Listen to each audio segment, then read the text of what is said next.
Ayaw kong ma-accuse ako na binibaby ko kayo. Mr. Chair, alis na lang ako rito. Hindi ko matiis. Nakikita ko na parang itong mga pulis pinagluloko. I'm sorry, I have to walk out. Hindi ko kaya to.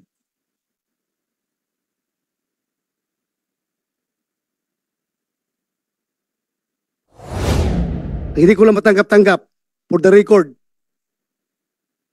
na kayo ay pinagmumura dito. Ha? Ayaw na ayaw ko mumurahin yung taong naka-uniforme, mumurahin, wawalang hiyain. Yan ang hindi ko matanggap-tanggap. Kung dapat kayo murahin, doon sa labas. Huwag dito sa hearing. Today, mapapatunayan ko na saksakan ng pagkasinungaling yung mga pulis na inakusa. If you remember, Mr. Chair, hinamon natin ng lie detector test yung mga pulis. Anong pangalan ng mga pulis na yon? Comsec? Nasaan po yung mga pulis? This is yung Rodelio Vicente case. Saan na yun sila? Bulacan. Opo. Yung tatlo po, yung una yung kalbo, tapos yung isa, taas mo kamay, tatlo kayo, no? Pareho palang kalbo itong dalawa at saka isa. Upon the advice of their counsel, pumayag kayo na kayo ay magpa-lie detector test, right? Versus Dito kayo? Upo ka dito. Dito kayo. versus yung dalawang complainant. Dito ipapakita ko sa iyo, Mr. Chair, na walang respeto sa iyo ang mga ito bilang dating PNP chief at bilang chairman ng committee na ito, at walang respeto itong tatlo sa Senado. Ginagawa niya pong katatawanan nitong tatlo ang Senado, ang committee po ninyo, at maging kayo po, kasama na rin po ako doon. Because these two policemen were asked if they're willing to take the lie detector test to prove whether or not they're lying or telling the truth. In fact, binigyan natin sila ng counsel. Kinausap sila. We waited for several minutes. I think even half an hour almost. And they were advised by their counsel. And then they said, yes, willing kami magpa-lie detector test to prove na kami nagsasabi ng totoo. Because meron na po akong doubt na sinungaling po itong mga ito, and later magpapakita pa ko ebidensya kung gaano kasinungaling ito. And I will show proof out of my radio program during my previous interview with them. Pumayag po yung dalawang complainant. The two complainants, Mr. Chair, na nagpa-lie detector test, pumasa po sila. Nakalagay doon na walang trace of lying, they're being truthful. Ito pong tatlo nag-decide na umatras. Ang request ko sana sa committee na ito, through you, Mr. Chair, mag-issue po sana ang committee na ito ng show cause order why they should not be cited in contempt doon sa pag-atras nila na nung una pumayag sila at pinalilitaw nila na parang ginagawa ng katatawanan tong Senado. Mr. Chair. So siguro tatanungin natin sa kanila, although I know na karapatan nila na tumanggi, pero may karapatan din po siguro ang Senado na para protektahan ang integridad ng Senate against people who will make a mockery of this committee. Patutunayan ko sa inyong tatlo na napakasinungaling nyo. Wala kayong respeto sa dating Chief PNP. Para kayong binibaby-baby yung bang nasa piling nyo?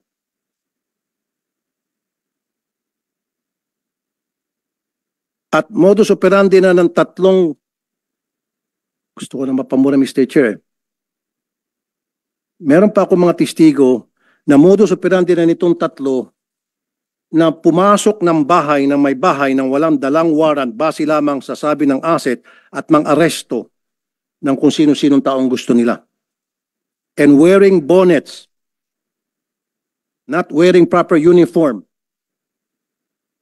Ang masama kasi nito, kinukonsinti. In fact, when I interviewed the chief of police at that time, and I think the chief of police was already relieved, and what was the name of that chief of police? Is he here? And I interviewed the last time sa radio program ko, sabi mo, isa ka pa, Colonel. Sabi ko, Colonel, bakit nagbobonet ang mga bata mo pag nag-raid? Kasi mainit dito sa Bulacan. Pati ako nga nagbobonet. Don't lie to me. Papakontem kita. Magsumpa ka muna rito bago mo kasagutin. Put him under oath. Baki-ready, Comsec, yung sinabi niya sa radio show ko. Pakontem ko to kahit na Colonel ka. Nakapikon na eh.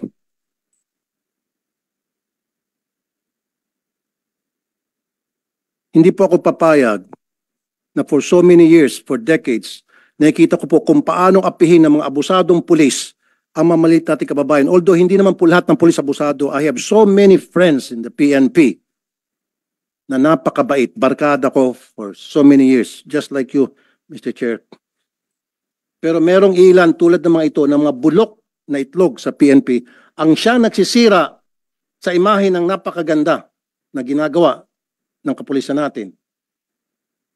Dahil sa gravity ng inyong kasalanan, yung magandang imahe na na-built ng mga kasama ninyo for so many years pinaghirapan, nawa-wipe out sa isang iglap dahil sa katarantaduhan ninyo. Now, Colonel, can we put him under oath? Yes, Kumsek, kindly administer the oath.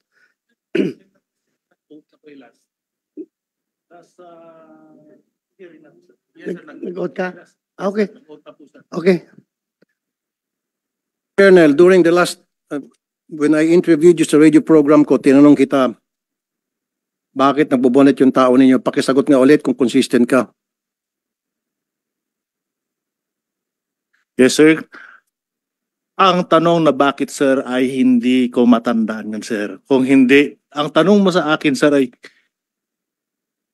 tama ba na magbonit yung mga pulis mo pagka perform ng duty o manghuli? Parang ganun, sir, yung natatandaan ko. And then sinagot ko yan, sir, ng hindi, sir. And then, sir, may pahabol ako doon dahil may pinahabol pa kayo na pwede din naman provided... Stop right there. You said hindi. Pakiready yung video. Now, huli ka. You said hindi.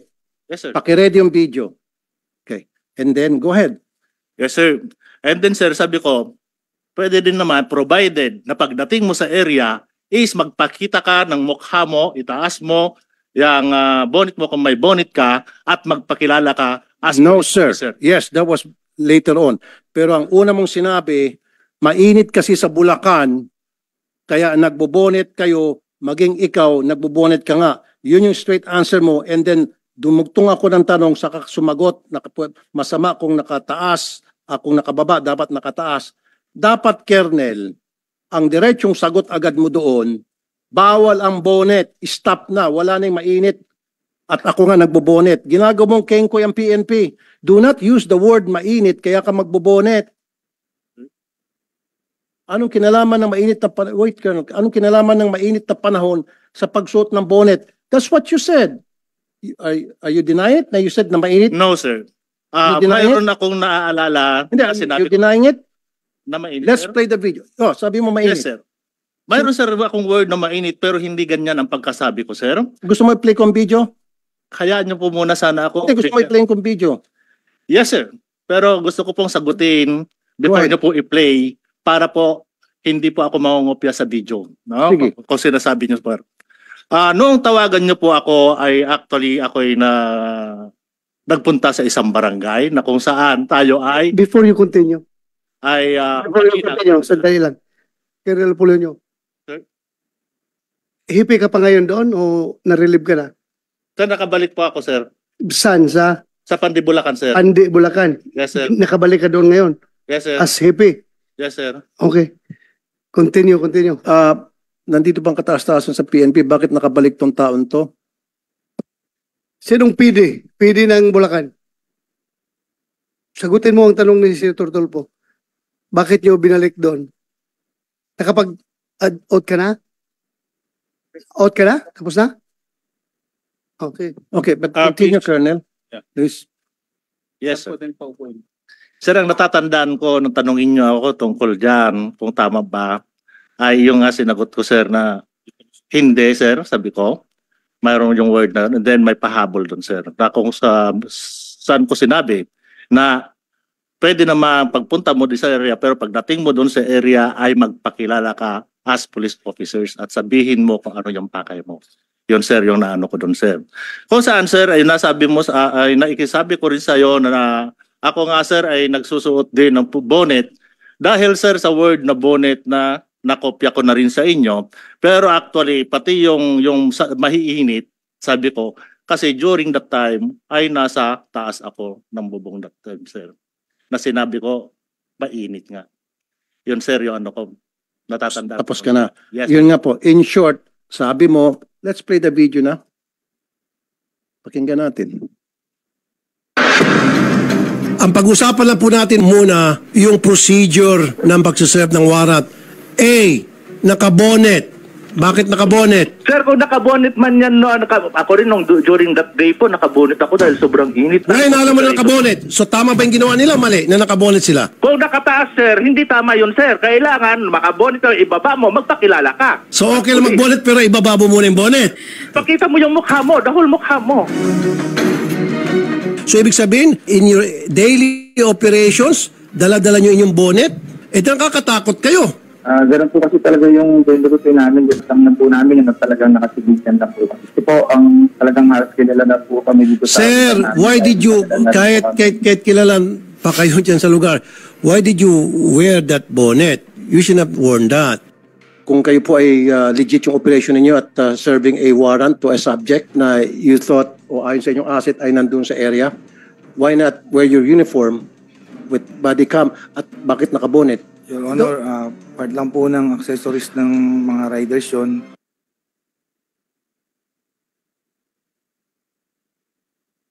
So yun, you use the word mainit.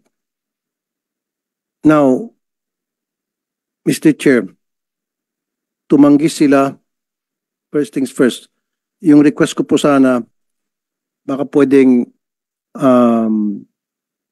mag-show cause order yung committee na ito kung bakit hindi natin sila i-contempt sa pag-atras nila. So there's a motion from Senator Tulfo that we require these 3 policemen to show cause why they will not be cited in contempt by this committee. Is there any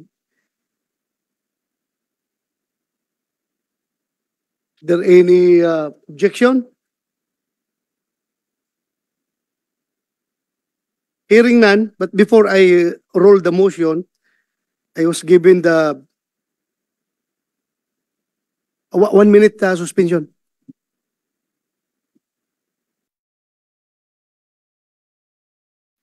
Mr. Chair, Before I will roll that motion, will hold that motion in abeyance, and I will roll that motion on that motion later. Mr. Chair, I would like to congratulate those 2 complainants dahil they passed the lie detector test. Ibig sabihin, lahat ng mga binigay nilang statement dito from the get-go ay totoo. Simula nung pumunta sila sa radio program ko hanggang sa pagdating dito sa pangalawang hearing na ito, hindi sila nagsisinungaling and they've been very truthful. And I congratulate you both and thank you for being truthful. Talagang maasahan kayo. Ito nga po masakit eh. Ito mga kababayan natin na maliliit, kung sino pa po yung biktima, pinasok na yung bahay na wala sa tama, walang dalang warrant. Mali yung bahay na pinasok kung talagang merong talaga silang hinahabol. Of course, papalag yung may-ari ng bahay. yung pa yung kinulong. Ang masaklap, ulitin ko ulit dito, nung yung anak susundan yung tatay niya sa presinto para kumustahin, pati yung anak ikinulong. Anong klaseng hustisya meron dito? Nang bugbog pa. Sabi ko nga, kayong tatlo, nagawa nyo yon sa bahay ng Camilon family sapagkat sila'y mahirap. Kung ginawa nyo yun sa bahay ni General Bato de la Rosa, now Senator Bato de la Rosa, baka may kalalagyan kayo. I promise you, hindi nyo kayang gawin yon sa bahay ng mga mayayaman. Hindi nyo kayang gawin yon sa mga taga Forbes Park. Or maski na sa mga wala sa village na mga bahay na mayayaman. Hindi nyo kayang gawin yon. Look at me when I'm talking to you, please. Ikaw, just look at me.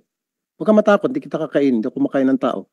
Ang tapang-tapang mo, pag pobreng kaharap mo, pero pag sa akin, hindi ka makatingin. Duwag ka pala. Napakaduwag mo. Ang kaya mo lang mga pobre.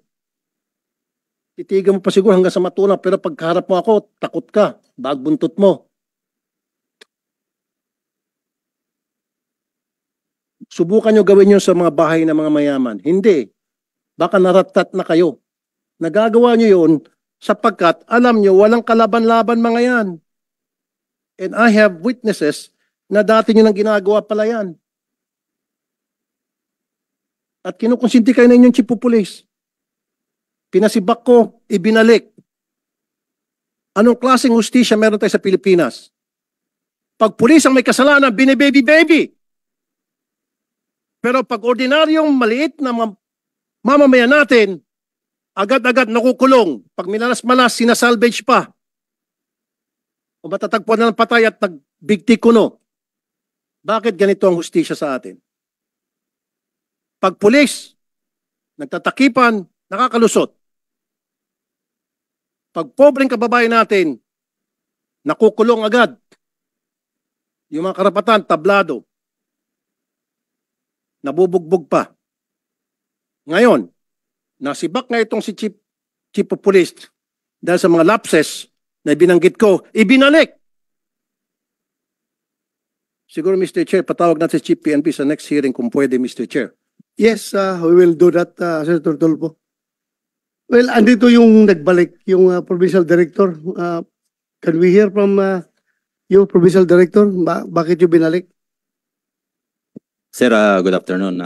Naibalik namin, sir, based doon sa appreciation namin doon sa investigation that yung participation niya lang is yung sa radio interview na sinabi niya nga na nakabonet. So, with that, sir, yung appreciation namin, wala naman siyang kinalaman doon sa nangyari doon sa ground, kundi yung lang ang interview. So, ibinilik namin, sir. Yun lang yung recommendation namin, sir. And it was approved by the regional director, sir. Then, pwede ba natin patawag regional director? Alam niyo ibig sabihin ng command responsibility, ano po? You understand that, right? Yes, sir. So, under the command of responsibility, may pananugutan ito sapagkat pinapayagan niya ang kanya mga tao na palaging pag nag-raid ng bahay ay nakasibilyan at nakabonet at walang suot na body cam. So how's that for a command responsibility? Colonel Relly Arnedo, sir. Sir, ulitin ko, sir, yung investigation namin kasi, yung presence of the police doon sa area is to validate the information. No, sir, pakisagot lang po yung tinatawag na command responsibility. Yung estilo ng kanya mga bata under his command, these three people, these three policemen, kapag nagsiserve ng warrant, nakasibilyan, nakabonet, nakachinelas. Your Honor, Senator Tulfo, hindi pa pala ito nakapag-oath. Comsec, please administer the oath. Yes, sir. Sir, Before we continue. kindly stand up, please. Please raise your right hand. Do you swear to tell the truth, the whole truth, and nothing but the truth in this investigation, sir? Thank you, sir. Please take your seat. Colonel, ulitin ko. Mga pulis ninyo, nag-raid ng bahay, nakasibilyan, nakabonet, walang body cam. May lapses doon. Ngayon, sino ang boss nila? Sino ang superior nila? Of course, the chief of police, sir. Exactly. So doon ba sa mga binanggit ko, may pagkukulang bang mga pulis doon? May lapses ba doon? Sir, kung yung pagpunta nila doon, sir, is not part on the procedure. No, yung what, procedure sir, po, yung procedure na sila ay nakabonet, walang body cam, nakasibilyan, hindi man lang nakasuot ng tsapa na pulis, kahit na sabihin natin wala ng warrant, at least man lang may ID na makikita na pulis sila. Kaya nga nagkaroon ng komosyon eh. Kasi akala ng Camilon family, mga akyat bahay. But anyway, so yung procedure na yon, was the procedure violated? Yes or no lang? No, sir, no, sir. The procedure wasn't violated? Yes, sir, yes. Pwede mag-raid nung walang body cam? Depende, sir, kasi hindi raid yung pinuntahan, sir. Kaya mag-serve ng warrant, walang body cam, okay lang na nakabonet? Pwede, sir, kung covert operation kasi yun, sir, yung nakita namin doon sa report. It is not a covert operation. They are trying to serve a warrant, Colonel Arnedo. Sir, walang warrant nung pumunta sila doon, sir. Based doon sa... So wala silang warrant? Yes, sir. Okay, bingo. Nung last hearing, sabi niya walang warrant. Sinabi dito na merong warrant, na walang warrant. So kung walang warrant, you're saying it's a covert operation, but they're insisting, napahinga sila ng puntong hiringa. Wait a minute, Colonel, let me finish. Huli ka na. Baka pati ikaw, paparelieve ko. Yes, sir. Makinig ka.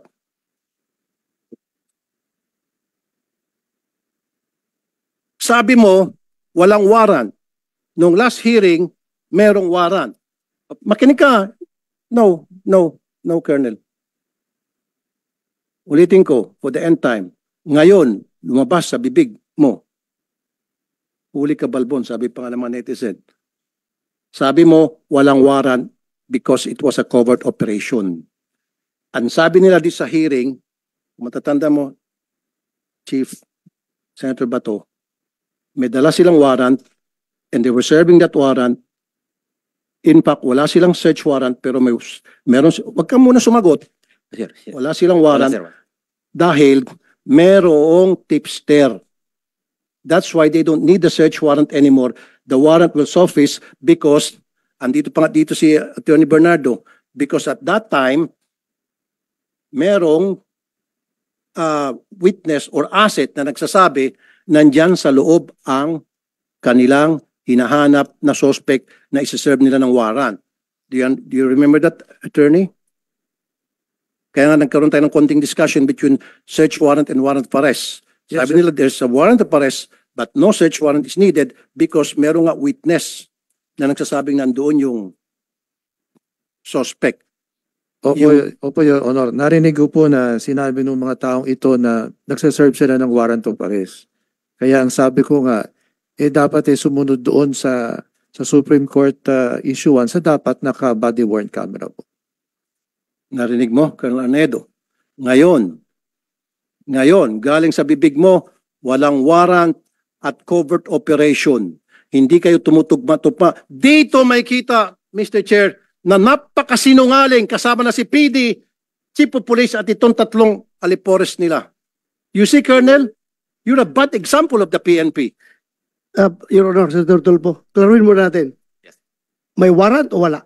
Sir, may warrant, sir. Pero Oh. yung sinasabi ko, sir, nagbabalidate nga doon sa sir, yung Chief Intel, walang dalang doon, pero nagbabalidate nga. Pero But meron there's a existing warrant. warrant yung subject. Mayroon, sir. Hindi Meron lang pa. nila bit-bit yung warrant. Yes, sir. Yun ang ibig kong sabihin, sir, na hindi lang nabitbit yung warrant because they are validating Chief Intel po yung nandun, sir. So, klaruhin natin, covered ng warrant yung Yes, subject na hinahanap nila. Yes, sir. Hindi lang nila Warrant. bit-bit yung papel. Yes, sir. Oh, klaruhin mo Then, pag... walang warrant, dapat di kayo pumasok.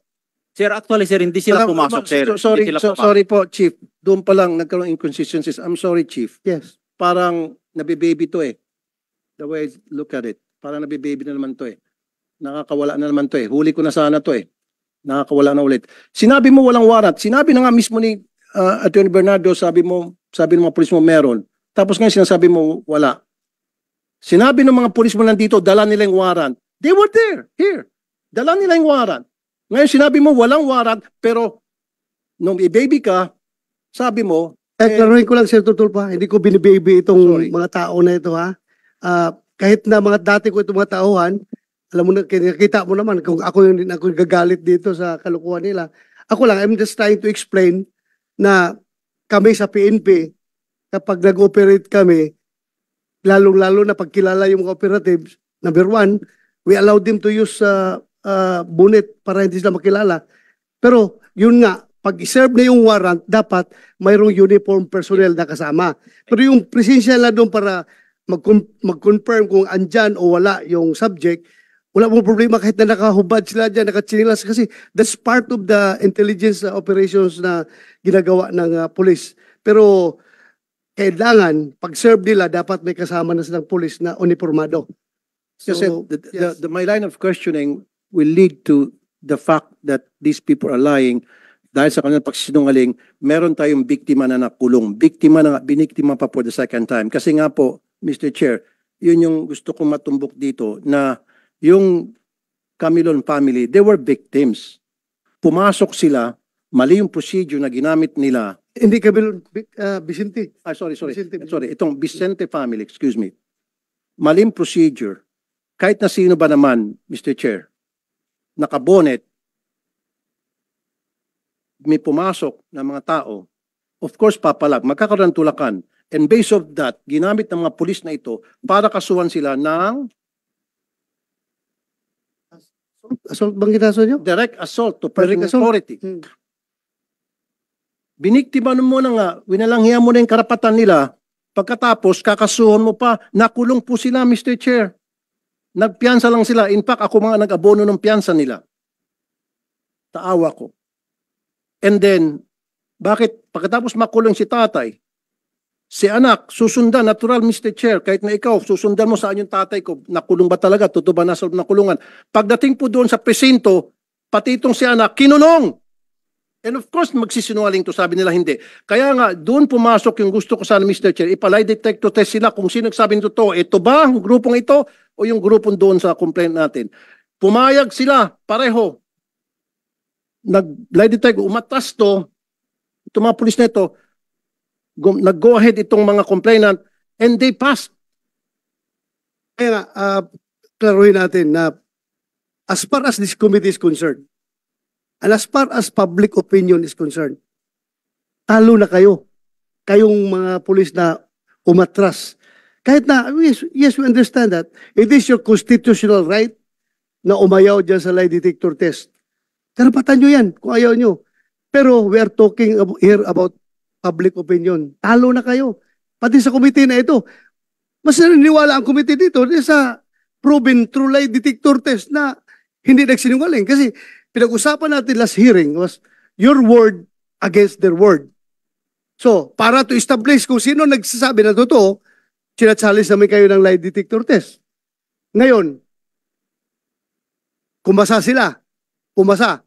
Kayo, kumasa. But later on, umatras. Hindi namin kini-question yan. That's your constitutional right. But, as far as this committee is concerned, nakikita talaga namin, hindi naman kami, kahit kayo, pulis kayo. If you were in our shoes, kung kayo ang membro, chairman ng committee na ito, sino pa paniwalaan nyo? Yung nag-volunteer ng lie detector test? Pumasa? O ito nag-volunteer tapos umatras? Alam nyo, masyadong mahalaga yung word of honor pagdating sa Pilipino. Pag sinabi mong, yes sir, magpalay detector test ako, tapos later on, atras ka, malaking bagay yan. So sa ngayon, as far as this committee is concerned, ito, impression of this committee favors the accused talaga. Ito mga pumasa sa lie detector test. Kayo, dadalawang isip kami sa inyo, maniniwala dahil nga, umatras kayo. So, yun lang kasimple. Kaya dapat, huwag kayong padalos-dalos. Huwag kayong padalos-dalos sa ginagawa ninyo. Hindi maganda yung ginawa nyo na pumayag kayo tapos umatras.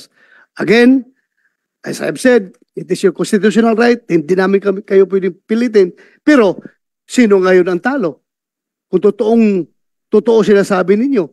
Kahit na sabihin nyo, totoo yung sinasabi nyo ngayon, talo na kayo. from the start. Dahil nga, umayaw kayo, umatras kayo sa lie detector test. Ito ngayon sila, halimbawa, granting lang, very remote possibility na nagsinungaling sila. Pero, pumasa sila sa lie detector test. Granting lang ha, granting na nagsinungaling sila. Hindi ko sinasabing nagsinungaling sila. Pumasa sila, hindi sila umatras. Kanino maniwala ang tao ngayon? Diba? Sa kanila. Proven sila na hindi nagsinungaling. Dahil wala silang rason na umatras. Kasi alam na, nagsasabi sila ng totoo. So ngayon, ano na ngayon ang tingin nyo sa sarili niyo kapag ganun? Yeah, go ahead. Mr. Chair, I think it's not a question of public opinion. I think it's a question of these people doesn't have respect dito po sa Senado. I'm just citing public opinion kasi lahat tayo naman. Opo. Marami nagsusubaybay dito Mr. sa ating hearing. I agree with you. Pero the legal aspect is beside Yeah, that. Kasi issue. Mr. Chair, kung matatandaan mo, in fact, we waited for several minutes, almost half an hour or so, na binigyan natin sila ng pagkakataon makausap yung counsel, yung lawyer. Nag-usap-usap sila dyan banda. Hindi natin sila pinilit, Mr. Chair. Walang pumilit sa kanila. Silang kusa nagsabi, yes. Inulit mo pa ata yun, if I'm not mistaken. Are you sure, sigurado ka, etc., etc. Maging si Senator Tolentino, if my memory serves me right, ganun din. Walang pumilit, and they said yes. And then yung kabila, Vicente family said yes. Now, pagtalikod dito, they said no. Para sa akin, panloloko yun. Pambabastos yun sa Senado. Kasi kung ayaw naman talaga nila, alam nila na atras sila later on, sana dito pa lang, nag-no na sila. Hindi naman sila pinipilit eh. They know in their hearts, they know that, Mr. Chair, na paglabas dito Senado, magno-no sila. Alam na nila yun. Kailan dito, sa harap natin at sa harap ng publiko, pinalabas nila na sila ay mag-iya sapagkat wala silang tinatago. Yun yung point ko do, Mr. Chair. Na para wag na silang tularan, dapat ipa-show cause sila later on kung bakit hindi sila ma-cite in contempt. Kasi they could have just said no. Hindi natin sila pipilitin, Mr. Chair. Remember? Kung sinabi lang nila no sa atin, tapos na usapan. Move on tayo sa ibang topic. But they said yes. And the kabila said yes. Yun lang po yun.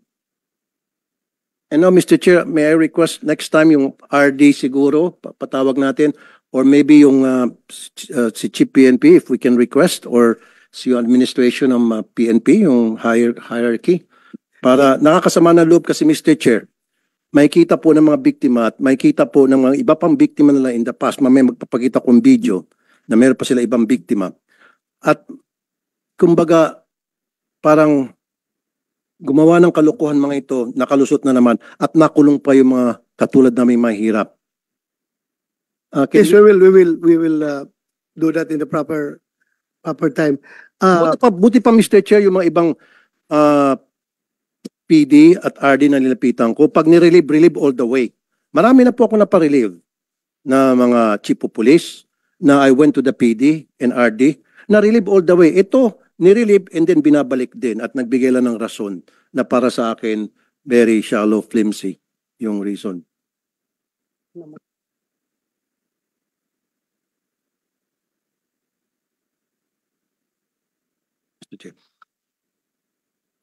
Comsec, pwede ba natin i-play yung video na meron dalawang witnesses against the Bonnet Gang? It has nothing to do with the Vicente case. Ito yung previous case na involved na naman itong grupo. Recidivist eh. Alam nyo, Colonel Arnedo and Colonel Apolonio and kayong tatlo, marami akong kaibigan ng mga pulis. My father was a member of the Philippine Constabulary. And I trust you that. My uncle, General Alexander Aguirre, is a policeman. He was a general. Pero ito nga nakakalungkot. Dahil sa mga pinanggagawa ninyo, yung mga accomplishment ng kapulisan natin, nabubura eh. Akala nyo ba ngayon? Sige, lusot kayo siguro sa mga followers ninyo, kung sino man yung mga taong naniniwala sa inyo, lusot kayo. Pero sa taong bayan, hindi kayo nakakalusot. Believe me, I've been doing this for so many years. Kaya masama ang loob ko ngayon dahil nakikita ko yung klaseng injustices na natatanggap na maraming tayong kababayan, iba't ibang klaseng kawalang hustisya sa kamay ng mga pulis. Makailang beses na po ako, Attorney Bernardo, sir, nakainkwentro na pag pulis po ang may kaso, ang bagal po ng hustisya. Ang bagal ng hustisya. Daming proseso. Samantalang pag ordinary mamamayan, wala nang proseso-proseso. Kulong na agad. Pakita po natin yung isang video.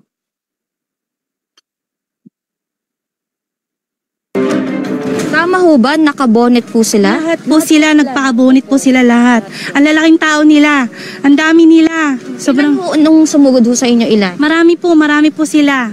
Kasi naglalakad lang po sila eh. Ngayon ho, ano ho, meron ho bang dalang warrant? Wala pong ganun, wala po. Ini barangay nga po, wala silang kasamang barangay. Kayo po? Wala rin pong barangay, wala rin ganun. Kung wala rin pong warrant, wala po talaga as in. Colonel Arnedo, ibang kaso yan, hindi sa kaso ng Vicente case. And alam mo, Colonel Arnedo, inconsistent ka kanina. Tapos ang masakit sa akin, pinagluloko mo itong Senado eh. Sinabi mo na walang warrant kasi nagkikasing. Ano sinabi mo ulit? Sorry? Validating, Your Honor. Hindi, meron ko pa isang sinabi na word. Yun lang, Your Honor, Hindi, meron ko validating. pa sinabi na, sabi mo walang warrant dahil, aside from validating, meron ko sinabi na word. Covert operation. Covert. Yes, Your Honor. Sinabi mo covert operation. So, para mailusot mo, yung hindi na sila kailangan magsuot pa ng body cam, na kailangan magsuot sila sa bonnet, you use that word covert para mapagtakpan mo yung kawalan sa procedure na hindi na rin kailangan ng barangay. Di ba? Ginamit mo yun eh. Akala mo mautakan mo tong Senado. No, Colonel, huwag kami. Kasi, and then later on, nung nagbigay sa iyo ng leading questions, si Chief Bato de la Rosa, our Honorable Chair, yes, may warrant yan. Nasa warrant, kaya lang hindi namin dala. You see, pinaikot mo kami. Covert operation and then ngayon, may warrant pala, hindi lang dala. So kung covert operation, hindi na kailangan ng barangay. Kung covert operation, pwede nga bonnet, tama? Kung covert operation, maski wala nang body cam. Pero tatanungin ko si Attorney Bernardo, for the sake of argument, covert operation, Attorney Bernardo ng NAPOLCOM, kailan ba mag-bonnet ay body cam? Hindi. Your Honor po, kung tutukuyin ko yung sinabi po nila, kung sila ay merong covert operation or validation, this is a planned activity. Kaya dapat dala nila yung warrant of arrest. Kasi nga kung ginayak nila yun, pangalawa, dapat nakalagay yun sa logbook na meron silang operation. Sa informasyon po namin, hindi naman nakalagay na magsaserve ng warrant. At meron lang silang titignan. Kaya hindi rin tutugma. Pangalawa, kung yung sabi nila na meron silang service ng warrant of arrest, hindi po sumunod talaga sa proseso. At kung titignan po natin, doon sa nabanggit nyo pong command responsibility, kung merong ganong infraction, dapat nagkaroon na ng proseso na aalamin saan sila nagkulang at ano ang nangyari. Yun naman yung sanang pinakikiusap namin sa Chief of Police. Dapat po yung pagsusuot din ng bonnet, natukoy din po natin nung nakaraang hearing yan, kung talaga magsaserve ng warrant, gaya ng sabi nila, dapat meron namang kasamang nakaupo uniformadong tao, kailangan magpakilala muna. Kung sakali ang sabi nga raw nila, baka meron pang masamang mangyari doon, kaya hindi nila isinama kagad yung pulis. Yung mga bagay po ng yun dapat mausisa rin. Pero hindi namin po pinahihintulutan na yung normal operation nakabonet. Kaya nga po, Attorney Bernardo, para mapagtakpan nitong si Colonel Arnedo yung mga pagkukulang nila from serving the warrant, bumuelta siya sa yung nagkikasing daw. Kahit rin po magkikasing dapat dala na rin nila yung warrant of arrest. Kasi nga, yun kasama sa mga gamit nila na para makapagpatunay na lihitimo yung kanilang casing operation. Kasi operation pa rin po yun nakaplano pa rin yun na meron pa rin documentation din po dapat yun. Dala dapat nila yun. So in short, Attorney Bernardo ng Napolcom, meron talagang infraction doon, meron talagang mga lapses doon. May mga procedure na na-violate. Offhand po, mukhang meron pong, kung babasihan po doon sa pagsaserve ng warrant of arrest, meron pong kulang. Kasi nga, kung wala silang body-worn camera, ang sabi po ron sa Supreme Court Kahit na covert operation, ano sinasabi nito? Hindi rin po kasi ang narinig ko nung nakaraang meeting magsaserve sila ng warrant dapat meron silang motion sa husgado kung wala silang body-worn camera na hindi nila ma-serve na walang body-worn. So kayo pong testigo, Attorney Bernardo, na merong nagsisinungaling sa kanilang dalawa between the colonel and these three. So it's just a matter kung sinong pipiliin ni Chief Bato de la Rosa, kung sino sa kanila ipapakontempt ngayon mismo. Kasi nga, kayo pong testigo, sabi nila they were serving warrant and they have in their possession warrant of arrest. And now, Colonel Arnedo said, walang warrant because sila ay nagkikasing lamang. So, clearly, may nagsisinungaling sa dalawa. Covert operation ang ginamit niya. Tama ba, Senator Bato? Yes, in order, it doesn't take Attorney Bernardo to decide kung sino sa kanila nagsinungaling. It's better na pakinggan natin kung sino talaga nagsinungaling sa kanila. Kasi, Chairman, Mr. Chairman, yun na, very clear na dito, established na rito na nung last hearing, we were all here, at sinabi nila, they were serving warrant. Remember? Meron silang hawak na warrant. Sinabi nila. Hindi na sinabi na may hawak silang warrant, ha? They were serving warrant. Ang sinabi nila dito. Nagsabi ba kayo na hawak niyo warrant? May dala kayong warrant? No, they said they were serving warrant. Nag-serve kayo ng warrant, di ba? Operation? Yes, Your Honor, magsaserve po kami nun. Pero hindi... Ano isi-serve niyo kung wala kayong dalang warrant? With due respect, Your Honor, lahat po yun ay documented from pag-alis namin. Actually po, planned operation dahil po pinlano po namin yun, naka-logbook po yun, naka-blatter. So, naka-blatter, nalalakad kayo, mag-serve kayo ng warrant? Yes, Your Honor. Saan yung blatter? Saan yung blatter na yan? Okay, Mr. Chair, yun sa mga sinabit namin na ayan na naman, Mr. Chair. Palagi natutulas, magsaserve sila ng warrant. At again, kumukontra naman sinasabi ni Colonel Arnedo, yung kanilang PD, na walang warrant dahil sila ay nagkikasing lamang. Again, hindi na naman tumutugma. Ang daming hindi pagtutugma-tugma. Covert operation, hindi, hayaan mo siya magsalita. Let him speak. Do not stop him. Isa ka pa. See, sandali, hindi, I'm not talking to you, sir, Colonel po. You see?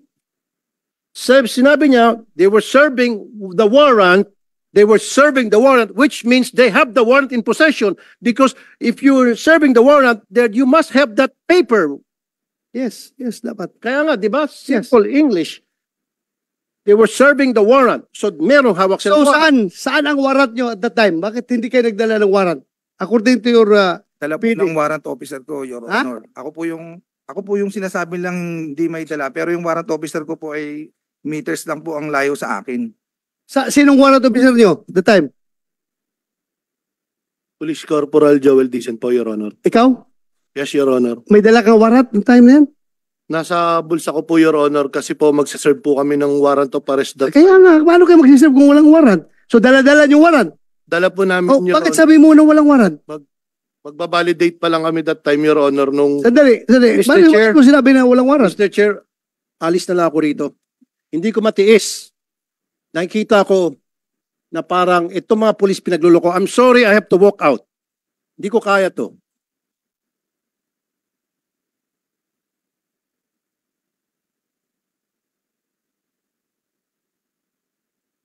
Dahil patuloy tayo, tuloy. Sabi mo walang warrant. Sir, based doon sa report, sir, pagbabalidate nga sila, ang warrant of arrest is nasa warrant officer, sir, which is not part of the validating team. Yung nga, Chief dapat Intel. pinintindi nyo kasi ni Tulpo na ang may hawak ng warrant, yung warrant officer. Yes, sir.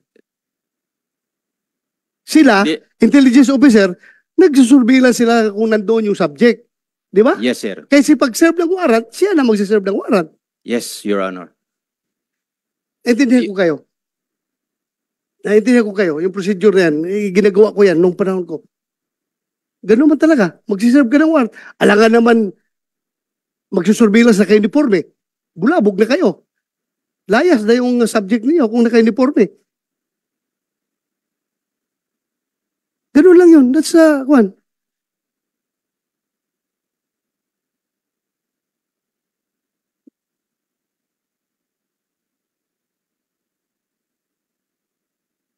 Mahirap yung ako.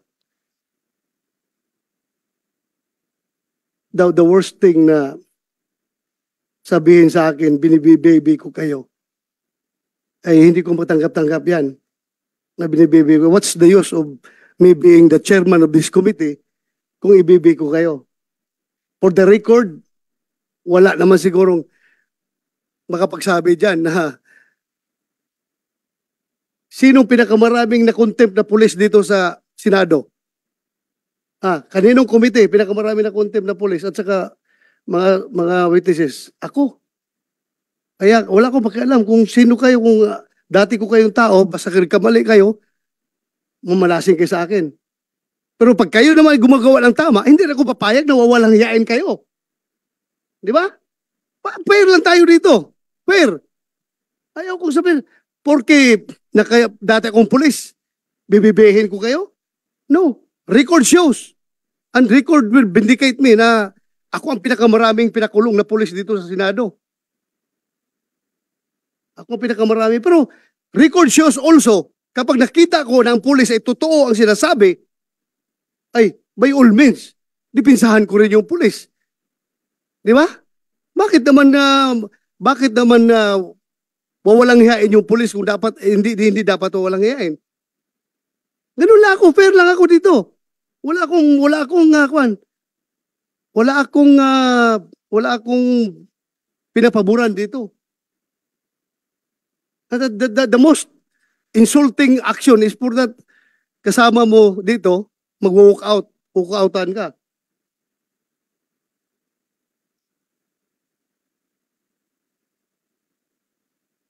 Anyway, that's his prerogative.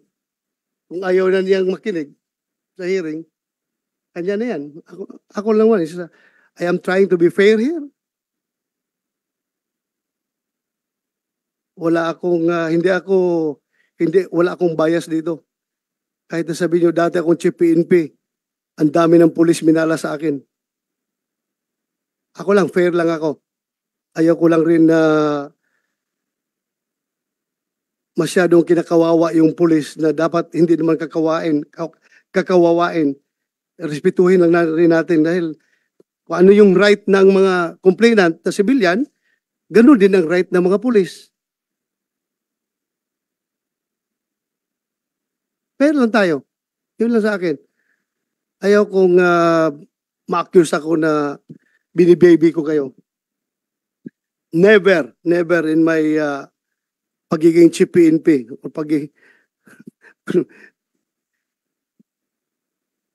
mayroon na magsalita dito.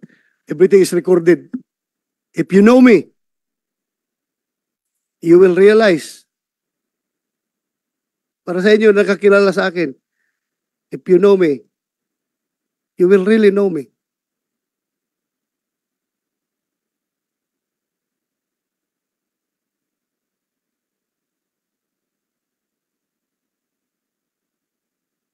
Hindi ko lang matanggap-tanggap, for the record,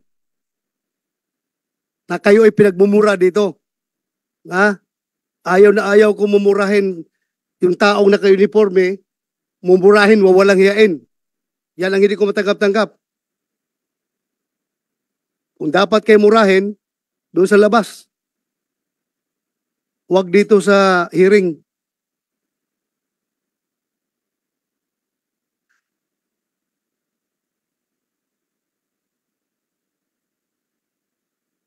Kasi alam ko, gaano kahirap maging pulis. Ha? Alam ko.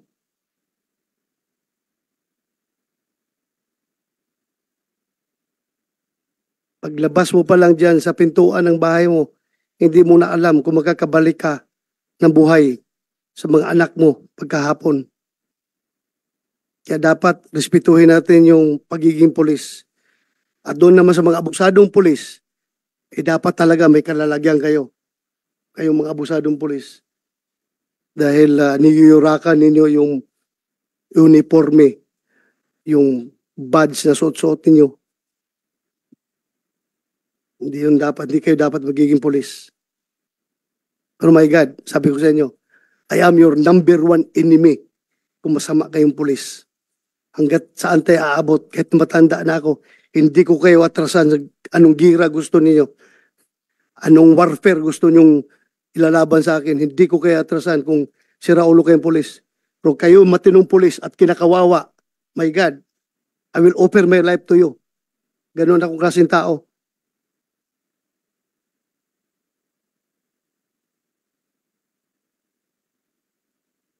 So, standby muna tayo dito sa issue na ito. Yung kay Vicente.